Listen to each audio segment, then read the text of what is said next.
اس سے پہلے ہماری گفتگو کا سلسلہ اردو شاعری کے ڈیولپمنٹ سے متعلق جو چل رہا تھا وہ دلی کے اندر میر درد اور سودا سے متعلق تھا۔ ان کا زمانہ مغل سلطنت کی زوال کی صورتوں کا تھا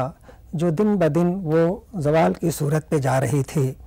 لیکن اس کے بعد جو زمانہ آیا دھیرے دھیرے اردو شاعری اس میں مزید پختہ ہوتی چلی گئی، زبان کے اعتبار سے، فن کے اعتبار سے، شاعری کے اعتبار سے، ہر اعتبار سے اردو شاعری کو فروغ ہوا۔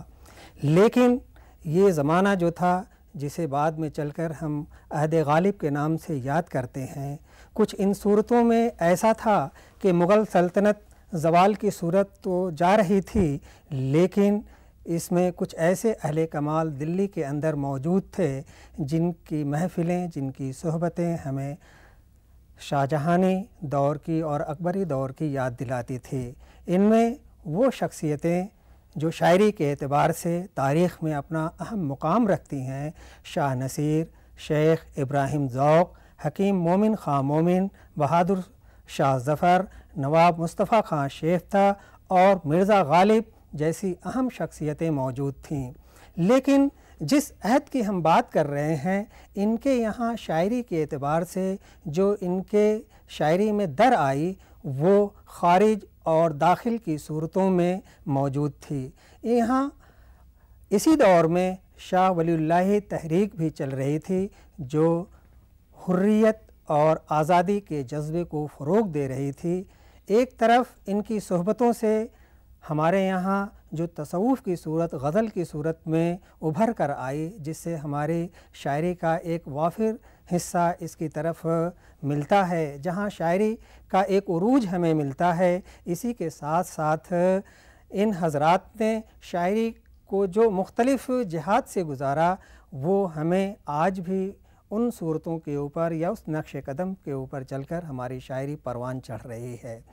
ان ایام میں اردو شاعری نے جن جن صورتوں کو قبول کیا، یہ عہد ایک طرح سے بڑا انتشار کا زمانہ تھا۔ انگریزی حکومت ہمارے اوپر مسلط ہو چکی تھی۔ مغل تہذیب کلی طور پر اسلامی تہذیب تو نہیں تھی، لیکن اس تہذیب کو روح عصر کا درجہ حاصل تھا، اور یہ چیزیں ہماری شاعری میں کسی نہ کسی صورت میں نظر آتی ہیں۔ غالب کو اگرچہ کسی فلسفے کی طرف ہم انہیں مائل نہیں دیکھتے ہیں، لیکن انہوں نے جو شاعری کا ایک نیا پیکر عطا کیا، جہاں سے ہمیں شاعری ہر طرح سے مضبوط اور وسعت کی منزلوں کو چھوتی ہوئی نظر آتی ہے۔ یہاں غالب کے نقش قدم اتنے مضبوط ہو گئے کہ انہوں نے ماضی کی تمام چیزوں کو ترک کر دیا اور اردو کو ایک ایسا وجود بخشا کہ جہاں سے ہماری نثر ہو یا شاعری ہو ایک نئے زمانے کی بلندیوں کو چھوتی ہوئی نظر آتی ہے۔ یہ زمانہ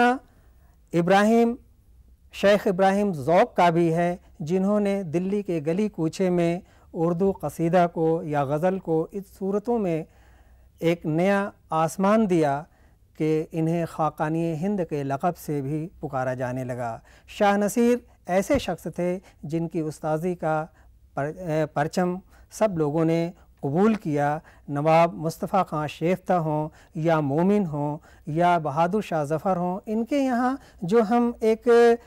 غم کی صورتوں کا احساس کرتے ہیں، وہ صورت صرف یہ تھا کہ سلطنت برباد ہو چکی تھی، انگریزی حکومت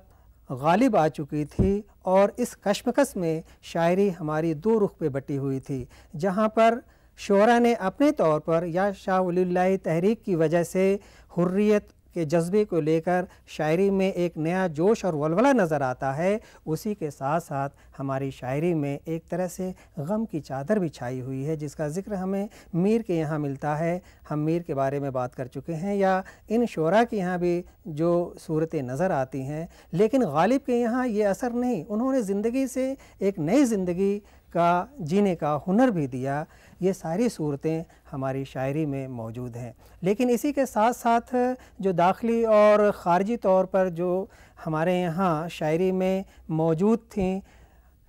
لکھنؤ کے اثرات بھی ہمارے یہاں در آئے، لیکن اس کا پیمانہ کچھ الگ ہے، کیونکہ جب دلی برباد ہو رہا تھا تو لکھنؤ کی محفلیں اہل علم سے آباد ہو رہی تھیں۔ ان تمام موضوع کے اوپر ہم سیر حاصل بحث کریں گے۔ ہم آج کی اس محفل میں پروفیسر عزیز اندوری صاحب سے درخواست کریں گے کہ وہ جو 13ویں صدی کا زمانہ تھا جس میں ہماری اردو شاعری کو کافی فروغ ملا، چہ جائے کہ ہندوستان کی سلطنت برباد ہو چکی تھی، ایک نئی حکومت آباد ہو چکی تھی، اور اسی کے ساتھ ساتھ ہر دل میں انتشار کا ایک ایسا لاوا تھا جو اس کے غم کو کبھی بھلا نہ پا رہا تھا۔ گھر برباد ہو چکے تھے، حکومت بھی برباد ہو چکی تھی، اس کے باوجود اردو زبان اور شاعری کو جو فروغ ہوا اس کے اہم عناصر کیا ہیں، اس کے اوپر روشنی ڈالیں۔ ڈاکٹر حدیث انصاری صاحب، آپ کی اس طویل تمہید کا ایک نتیجہ اگر نکلتا ہے تو وہ یہی کہ مغل عہد اپنے بکھراؤ، اپنے پتن، اپنی تمام کوتاہیوں کا اس بری طرح شکار ہو گیا تھا کہ اس زمانے میں چاہے عام آدمی ہو، چاہے دربار کا آدمی ہو، چاہے بادشاہ ہو، میرا خیال یہ ہے کہ ان کو کچھ سمجھ میں نہیں آ رہا تھا کہ وہ اس کا مقابلہ کس طرح کریں۔ یہ سب باتیں اگر شاعری کے نقطۂ نگاہ سے دیکھی جائیں تو ایک آسانی سے اس کا اندازہ لگایا جا سکتا ہے کہ اس زمانے میں غالباً انگریزوں کا دبدبہ اور انگریزوں کا رعب کچھ اس قدر غالب تھا کہ ہمارا شاعر کھل کر ان کے خلاف بات نہیں کر سکتا تھا۔ دوسرا پہلو یہ تھا کہ چونکہ ہماری شاعری اپنی روایتوں کے احاطے میں موجود تھی یا وہاں سے باہر نکلنا اس کو شاید گوارا نہیں تھا، تو چاہے مومن کی غزل لیں، ہم غالب کو پڑھیں، شیفتہ کی زبان کو دیکھیں، نصیر کے استادانہ رویے کو دیکھیں، یہ ایک ایسا دائرہ تھا جس میں اردو شاعری باوجود ہے کہ دلی کی بربادی کے اپنے روایتوں سے باہر آنا نہیں چاہتی تھی۔ یہ دو صورتیں جو میں نے عرض کی کہ انگریزوں کا ایک دبدبہ اور اس زمانے کے شاعروں کا اپنی روایتوں سے، شاعری کی روایتوں سے رشتہ، ہمیں دیکھنا یہ ہے کہ تقریباً جتنے شعراء کا ہم سیاسی اعتبار سے ذکر کریں تو سب دلی کی بربادی میں کسی نہ کسی طرح سے متاثر ہوئے تھے۔ غالب، مومن تو ایک تحریک کے ہی آدمی بن گئے تھے بعد میں، شاہ عبدالعزیز شاگردی کی وجہ سے ان کا کافی اثر تھا۔ اور یہ حیرت کی بات یہ ہے کہ یہ اتنا سب ہونے کے بعد جو ان کی شاعری میں ایک احتجاج آنا چاہیے تھا، ایک جسے کہنا چاہیے کہ انگریزوں کے خلاف آواز بلند کرنی چاہیے تھی، وہ ہمیں ان کی شاعری میں اس وقت نظر نہیں آتی۔ غزل ہی نہیں تو یہ اس کے متعلق ہم یہ کہہ سکتے ہیں کہ انگریزوں نے ہندوستان کے اندر جو ظلم و بربریت کی تمام چیزوں کو حد سے گزار دیے تھے، جس کی وجہ سے یہ ڈرے ہوئے تھے کہ اگر ہم اپنی آواز بلند کرتے ہیں تو یہ صورت ہو سکتی ہے۔ آپ دہرا رہے ہیں، میں وہی تو بات کہہ رہا ہوں کہ انگریزوں نے اتنا خوفزدہ کر دیا تھا، بڑے بڑے شریف خاندانوں کو سر عام پھانسی پہ لٹکا دیا جاتا تھا۔ آپ غالب کے واقعات دیکھ ہی لیجئے کہ انہوں نے کبھی انگریزوں کے خلاف عملی طور پر بھی، ذہنی طور کے ساتھ ساتھ عملی طور پر بھی کبھی حصہ نہیں لیا، حتیٰ کہ ان کے بھائی مرزا یوسف وغیرہ کا بھی ذکر یا جو واقعہ ہمارے ادب میں موجود ہے، یا بہادر شاہ ظفر کی مہر جو تھی اس پر جو شعر تھا وہ غالب کا تھا، لیکن غالب نے اسے انکار کر دیا کہ شعر میرا نہیں ہے، کیونکہ ایسا محسوس ہوتا تھا کہ یہ سب خوفزدہ ہو گئے تھے، اور اسی لیے انہوں نے پناہ لے لی تھی غزل کے معاملے میں، اور غزل کو ہی اس عہد میں مختلف نظریات یا مختلف خیالات کے تحت یہ لوگ غزل کو ڈیولپ کر رہے تھے۔ سب سے بڑی بات تو یہ ہے کہ آپ دیکھیے کہ دیوان ظفر پورا اٹھا لیجیے، سب سے زیادہ اثر تو ہوا تھا ظفر پر، جو بادشاہ تھے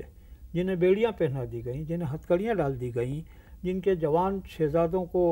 ہڈسن نے سر عام قتل کر دیا، ان کے وہاں دو چار شعر بھی ایسے نہیں نکلتے جس سے محسوس ہو کہ یہ بغاوت کا کوئی جذبہ ہے۔ ظاہر ہے کہ یہ سب کچھ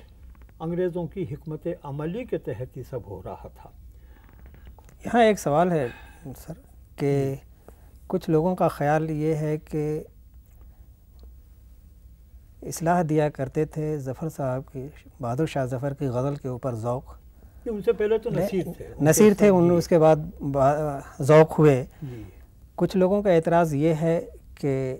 دیوان جو ظفر کی طرف منسوب ہوتا ہے وہ ذوق کا ہے، کہاں تک اس میں سچائی ہے؟ یہ کنٹروورشل معاملہ ہے۔ غالب نے خود اپنے خط میں لکھ دیا ہے کہ قلعہ معلیٰ سے کچھ فرمائش آئی ہیں، اس چیز کی تکمیل میں کر رہا ہوں۔ تو یہ تو ہمارا موضوع نہیں ہے بات کرنے کا کہ ظفر شاعر تھے یا نہیں تھے، لیکن ظفر کے یہاں جو شاعری کا پہلو ابھرتا ہے وہ قطعاً بالکل، آپ پورا دیوان ظفر 2 جلدوں میں ہے، 2 جلدوں میں بھی انہوں نے وہی روش رکھی ہے جو ہماری غزل کی روایت تھی۔ غالب کی جہاں تک بات ہے، چونکہ یہ فارسی کے شروع ہی سے دلدادہ تھے، فارسی کو ہی پسند کرتے تھے، بلکہ یہ تو اکثر دوران گفتگو کہہ بھی دیا کرتے تھے کہ بھائی اردو میں یا ریختہ میں غزل کہنا میرے لیے بڑا دشوار ہو جاتا ہے۔ بعض لوگ کہتے ہیں کہ اسے توہین سمجھتے تھے، چونکہ نس نس میں ان کے یہاں فارسی تھی، مطالعہ سارا فارسی شاعری کا تھا، اور اسی لیے مشکل گوئی کی طرف ان کا جو ذہن گیا، اس کی زبان کے 80% الفاظ غالب کے اکثر غزلوں میں فارسی ہی تراکیب پر ان کا انحصار ہے۔ لیکن غالب نے یہ صحیح ہے کہ اردو غزل کو بڑی حد تک ایک نئے فلسفے، ایک نئی فکر جو ہمارے وہاں اس وقت تک میر کے یہاں بھی پیدا نہیں ہوئی تھی، سودا کے یہاں بھی پیدا نہیں ہوئی تھی، ایک نئی فکر سے آشنا کیا۔ رہی بات ابراہیم ذوق صاحب کی، ابراہیم ذوق صاحب چونکہ ایک تو دربار کے سے وابستہ رہے ہمیشہ، پھر وہ تھوڑے سے اخلاقیات جسے ہم کہتے ہیں نیتکتا جسے ہندی میں کہیں گے، اس کو وہ زیادہ مانتے تھے، ہے نا، اور اسی لیے ان کی شاعری میں اکثر و بیشتر غزل کا جو موڈ تھا وہ ایسے ہی صورتوں کا اظہار کرتا تھا جس سے ان کی شاعری غالب کے شعروں کے مقابلے میں، اگر میں یہ کہوں تو یہ چھوٹا منہ بڑی بات ہوگی کہ بڑی پھسپھسی سی نظر آتی ہے۔ اب تیسرا شاعر ہمارے یہاں بڑے پاورفل ہیں، مومن۔ یہاں ایک بات یہ بھی آتی ہے، جیسے آپ نے کہا کہ ہم ذوق کی غزلوں کو پھسپھسی کہتے ہیں، آب حیات میں جو مبالغہ آرائی سے ناقدین کا جو خیال ہے کہ آب حیات میں مبالغہ آرائی سے کام لیا ہے، ذوق کی تعریف میں زیادہ، لیکن بعد میں لوگوں نے جو تنقید ان کے اوپر کی ہے تو تنقید کی گرہیں کھول دی اور غالب سے ان کو کمتر درجے کے دکھانے کی کوشش کی، اس میں کہاں تک سچائی ہے؟ بات یہ ہے کہ آب حیات جو کتاب کا جس کا ذکر آپ نے فرمایا، وہ ذوق کے شاگرد محمد حسین آزاد کی لکھی ہوئی تھی، اور اب اگر اس کا آپ بہت گہرائی سے مطالعہ کریں تو ذوق چڑے ہوئے تھے مومن سے، اور وہ قطعاً مومن کو پسند نہیں کرتے تھے کہ میں آب حیات میں ان کے بارے میں کچھ زیادہ توجہ دوں، لیکن لوگوں نے بہت ذوق کو، ان کو آزاد کو ایک طریقے سے آگاہ کیا کہ اگر مومن کا ذکر تم نہیں کرو گے تو تمہاری کتاب ادھوری رہ جائے گی، تو چند صفحات میں ان کو ٹال دیا۔ ایک منٹ یہاں پر جو آپ نے ابھی، میری بات مکمل ہونے دیں۔ رہی بات آپ کا وہ سوال کہ ذوق کو انہوں نے اتنا کیوں بڑھایا، یہ بات اب تو طے ہو گئی ہے کہ ذوق چونکہ ان کے استاد تھے، اور وہ کتاب آب حیات کا 80% حصہ محض اسی لیے لکھا گیا تھا کہ وہ مومن و غالب سے ذوق کو بڑا شاعر بھی ثابت کریں اور اپنے عہد کا ایک بڑا انسان بھی بتائیں۔ بعد میں اس کو رد کر دیا گیا، جو ان کے واقعات لکھے ہیں انہوں نے میر کے بارے میں، سودا کے بارے میں، غالب کے بارے میں، وہ تمام تحقیق اور ریسرچ جب اس پر ہوا تو محسوس ہوا کہ یہ واقعات آزاد کے من گھڑت واقعات ہیں، ان میں کوئی سچائی نہیں ہے۔ مثلا وہ میر کا وہ شرفا سڑکوں پہ بات نہیں کرتے وہ جملہ لکھنا، خیر میرا کہنا یہ ہے کہ آپ نے چونکہ آب حیات کا ذکر کر دیا ہے تو آب حیات کی ایک، اگر ہم اسے صرف تذکرہ کہہ دیں تو بڑی حد تک ٹھیک ہے، اس میں ہم تنقیدی رویے میں یا تنقید کی بڑی کتاب نہیں کہہ سکتے۔ اسی عہد میں جیسے تنقید کی کتاب شبلی نے لکھی،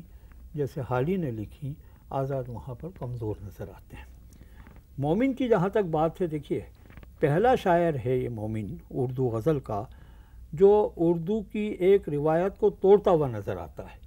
ہماری غزل میں 3 کردار ہیں حدیث صاحب، پہلا کردار ہے محبوب کا، دوسرا ہے عاشق کا، اور تیسرا ہے رقیب یعنی دشمن کا۔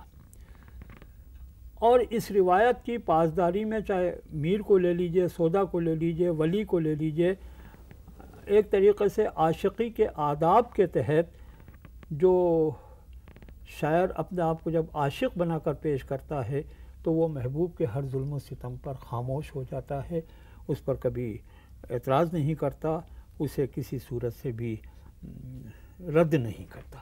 مومن پہلا شاعر ہے جس نے کہ ظلم پر وہ جو روٹھا ہے روٹ جانے دے،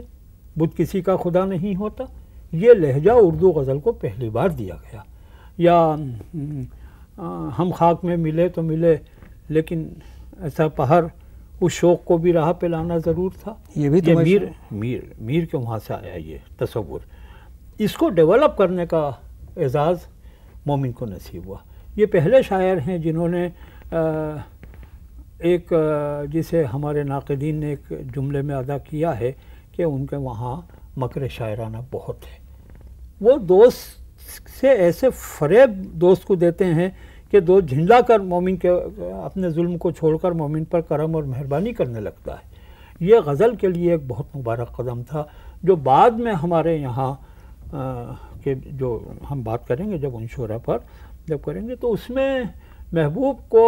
ڈیگریڈ بھی نہیں ہونے دیا انہوں نے، مگر محبوب کو انتہا پسند بھی نہیں ہونے دیا۔ یہ بھی انداز تو مومن کا مشہور ہے، تم میرے پاس ہوتے ہو۔ بھائی یہ تو ایک دیکھیے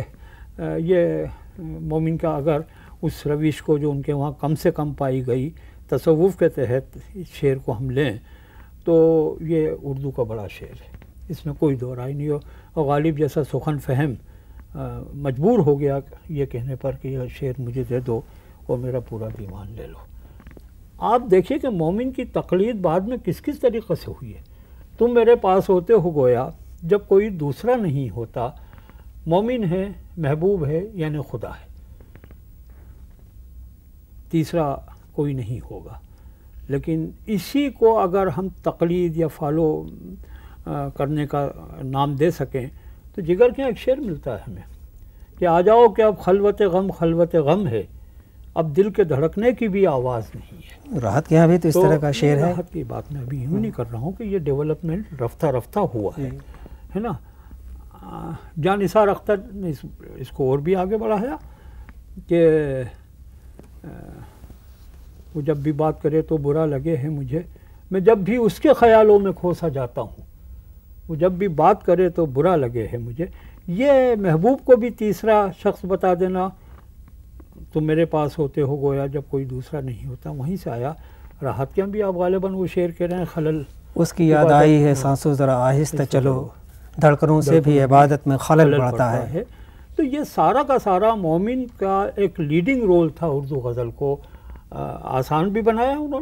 نے۔ اب دیکھیے غزل تو ہمارے غالب نے بھی آسان غزل کہی، اور یہ غالب کے لیے مشہور ہے کہ بھائی ان سے لوگ کہتے تھے کہ بھائی آسان کہیے آسان کہیے، یہ آپ جو تراکیب لے آتے ہیں فارسی کی عام لوگوں کے، اور اسی لیے آپ دیکھ لیجئے کہ وہ قطع ان کے خلاف کہہ دیا گیا تھا، جس کے وہ 2 مصرے اخیر کے یہ ہیں زبان میر سمجھے یا بیان میرزا سمجھے، مگر ان کا کہا یہ آپ سمجھیں یا خدا سمجھے۔ غالب پر اس کا بڑا رد عمل ہوا تھا، اور اسی لیے انہوں نے شعر کہنے شروع کر دیے کہ نہ ستائش کی تمنا نہ صلے کی پرواہ، نہ صحیح گر میرے اشعار میں مانی نہ صحیح، آگہی دام شنیدن جس قدر چاہے بچھائے، مدعا ان کا ہے اپنے عالم تقریر یا تحریر کا۔ یہ غالب پر رد عمل تو ہوا تھا،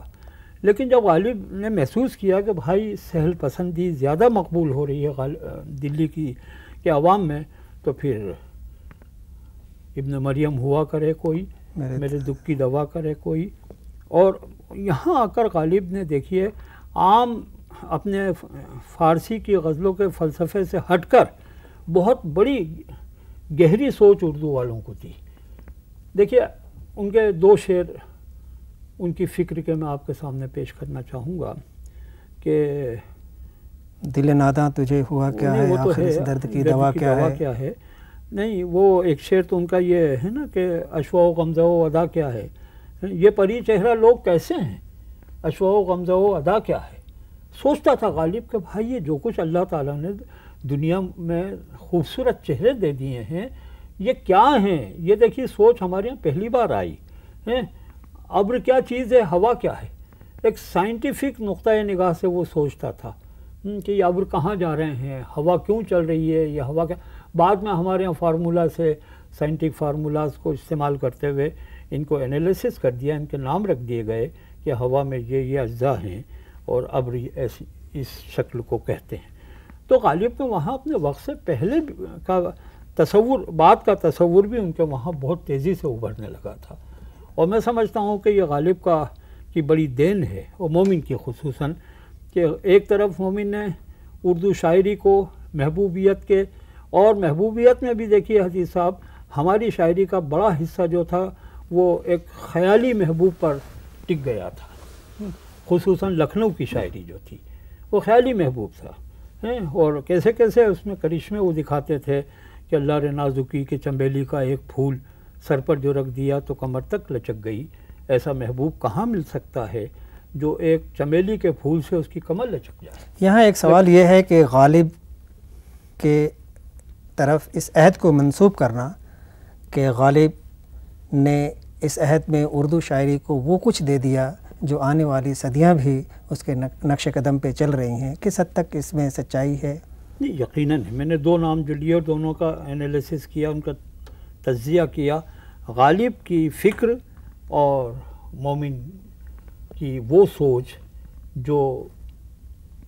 جسے وہ عرضی تصور، زمینی تصور سے جوڑ کر اردو غزل کو آگے بڑھاتے رہے. ان کا محبوب زمین پر چلتا پھرتا محبوب تھا، ہے نا. اور آپ دیکھیے کہ ان کے لیے مشہور ہے